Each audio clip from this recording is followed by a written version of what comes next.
But right now, we connect with our good friend Bob McCarty, who will share some inside info on the upcoming NCYC gathering that will take place in November. And Bob, thanks so much for joining us. I know you're busy in all the midst of preparations and things, but how are you doing? I'm doing very well, Bob. Thanks very much. And thanks for this opportunity. I love being on with you guys. Thank you. Well, then we're glad to have you with us. Maybe if you could start off talking about the upcoming NCYC gathering. Yeah, the National Catholic Youth Conference is scheduled for November 21 to 23. We'll be in Indianapolis again this year. Indianapolis has become a really terrific conference center, conference city, with their convention center and the stadium and their hotel complex. So we're very happy that Archbishop Tobin has invited us back.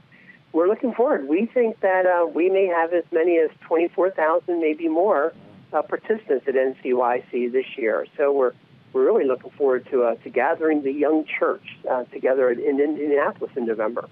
Well, this is Father Reed. You know, we've been showing the promo for NCYC for some weeks now, and I love the call words, the slogan, if you will: signed, sealed, delivered. Can you just explain that to us? Because it must say something about the prep for NCYC. Yeah. When we were developing the theme for NCYC, and we do this for each of the conferences, we try to find a theme that certainly takes key dimensions of church and our faith. And this time we're looking at confirmation, and we're looking at the call to discipleship and the whole sacramental life of the church. And so we're going to build that theme over the 3 days, this whole idea of signed, sealed, and delivered for discipleship, for ministry, to be believers, to be followers of Jesus in the modern world. So we'll build that theme throughout the conference and through the workshops this year. It's very, very exciting. Great.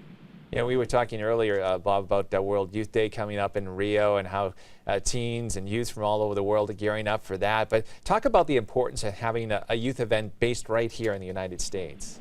Yeah, see, I would say this, I'll be at World Youth Day in Rio as well. And when I think about experiences like World Youth Day or NCYC, I think that there's two things going on. One is that it's an opportunity for young people to connect with the larger church. I think that's really a critical dimension, and I'll come back to that.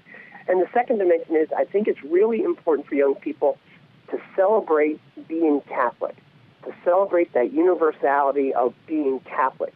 And so I think it's really important for the church to have a vision that says, how do we help build that sense of connection and celebration from the local level through the global level? And so things like beginning to connect the dots between parish celebrations of young people, to diocesan gatherings of young people, to the national gathering of young people at NCYC, and then the last would be the gathering of young adults at World Youth Day. To begin to be able to connect those dots, to keep young people connected to the church at each of those levels, seems to me to really highlight what I would say is the central dimension of Catholicism, and that's our community dimension. And so I think the local level at the parish and the diocese, I think the national level, I think the World Youth Day level, I think all those dots can be connected to have a kind of a comprehensive approach to our young people, connecting them to and then celebrating what it means to be Catholic. I love that. Does that make sense, that idea of connecting them? Oh, it makes perfect sense. I love that.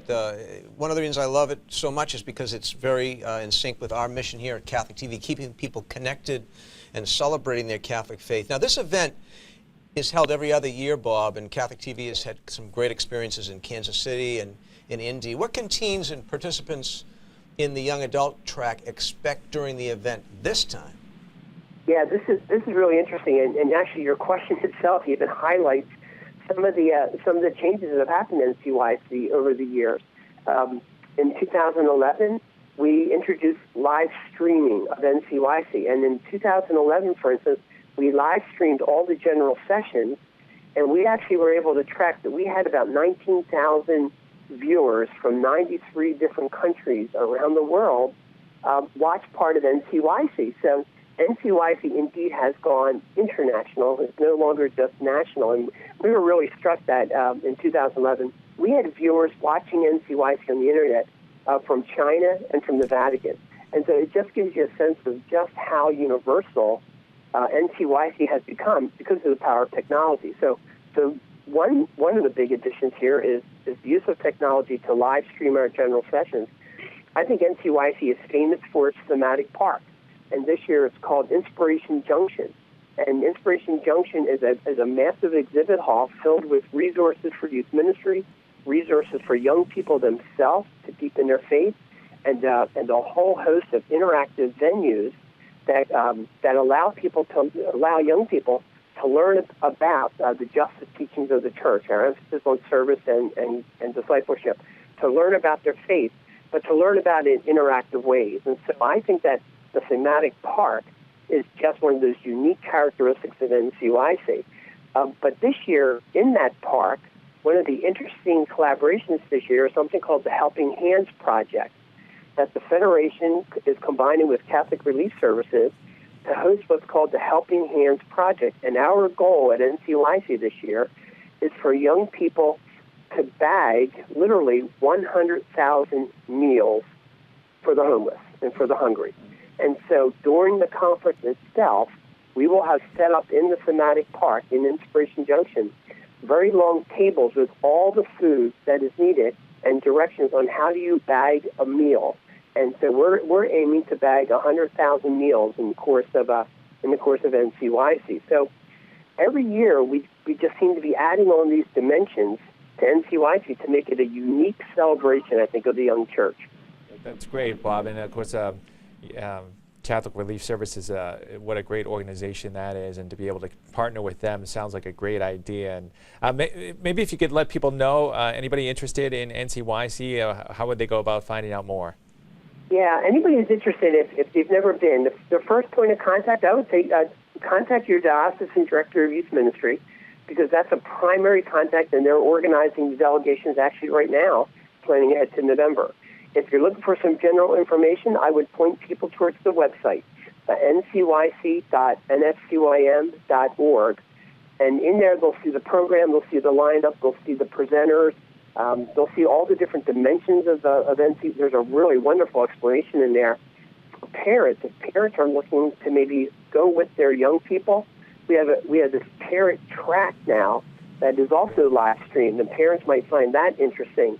That we have a whole part of this conference devoted just to them.